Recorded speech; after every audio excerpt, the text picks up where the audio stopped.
Ziur nago noizbait pentsatu duzula. Zergaitik balio du bilete batek balio duena?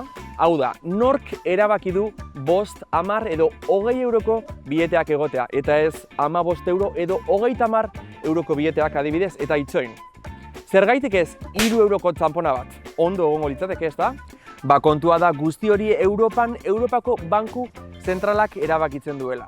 Bai, haien lana da zein bilete egon behar diren aztertzea, nolako itxura izan behar duten eta nola sentitzen diren. Eta ez da diseinu polita bakarrik, xehetasun asko dituzte seguruak izateko eta faltsifikatzeko zailak izan daitezen. Adibidez, nabaritu duzu zilar koloreko banda bileteetan edo zenbaki handiak erliebean?